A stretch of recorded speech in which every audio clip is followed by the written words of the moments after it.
mempersembahkan program Santapan Rohani terambil dari 1 Samuel pasal yang ke-24 ayat yang kedua sampai dengan ayat yang ke-5, lalu dilanjutkan dengan ayat yang ke-15 sampai dengan ayat yang ke-19. 1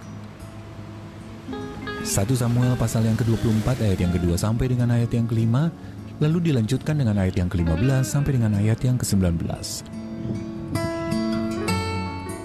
Ketika Saul pulang sesudah memburu orang Filistin itu, diberitahukanlah kepadanya demikian. Ketahuilah Daud ada di padang gurun En-Gedi. Kemudian Saul mengambil 3.000 orang yang terpilih dari seluruh orang Israel, lalu pergi mencari Daud dan orang-orangnya di gunung batu kambing hutan. Ia sampai ke kandang-kandang domba di tepi jalan. Di sana ada gua, dan Saul masuk ke dalamnya untuk membuang hajat. Tetapi Daud dan orang-orangnya duduk di bagian belakang gua itu. Lalu berkatalah orang-orangnya kepada Daud, "Telah tiba hari yang dikatakan Tuhan kepadamu. Sesungguhnya aku menyerahkan musuhmu ke dalam tanganmu. Maka perbuatlah kepadanya apa yang kau pandang baik." Maka Daud bangun, lalu memotong punca jubah Saul dengan diam-diam. "Terhadap siapakah Raja Israel keluar berperang? Siapakah yang kau kejar? Anjing mati, seekor kutu saja. Sebab itu Tuhan kiranya menjadi hakim yang memutuskan antara aku dan engkau. Dia kiranya memperhatikannya, memperjuangkan perkaraku, dan memberi keadilan kepadaku dengan melepaskan aku dari tanganmu." Setelah Daud selesai menyampaikan perkataan itu kepada Saul, berkatalah Saul, "Suaramukah itu, ya anakku Daud?" Sesudah itu dengan suara nyaring, menangislah Saul. Katanya kepada Daud, "Engkau lebih benar daripada aku, sebab engkau telah melakukan yang baik kepadaku, padahal aku melakukan yang jahat kepadamu. Telah kau tunjukkan pada hari ini betapa engkau telah melakukan yang baik kepadaku. Walaupun Tuhan telah menyerahkan aku ke dalam tanganmu, engkau tidak membunuh aku." Ayat mas renungan hari ini terambil dari 1 Samuel pasal yang ke-24 ayat yang ke-19. Saul berkata, "Walaupun Tuhan telah menyerahkan aku ke dalam tanganmu, engkau tidak membunuh aku." Judul renungan kali ini, "Tidak Membalas Dendam", ditulis oleh Sheridan Fauzi.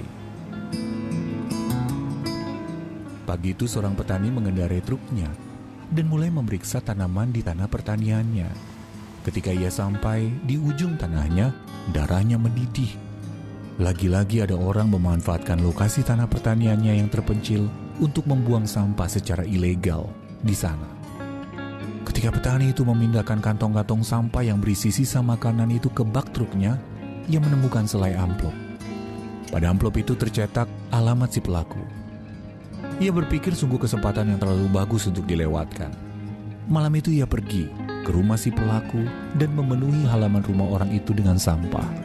Bukan hanya sampah yang dibuang di ladangnya, tetapi juga sampahnya sendiri.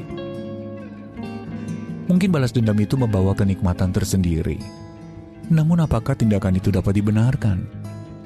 Dalam 1 Samuel pasal yang ke-24, Daud dan anak buahnya bersembunyi di sebuah goa untuk melarikan diri dari kejaran Raja Saul yang ingin membunuhnya.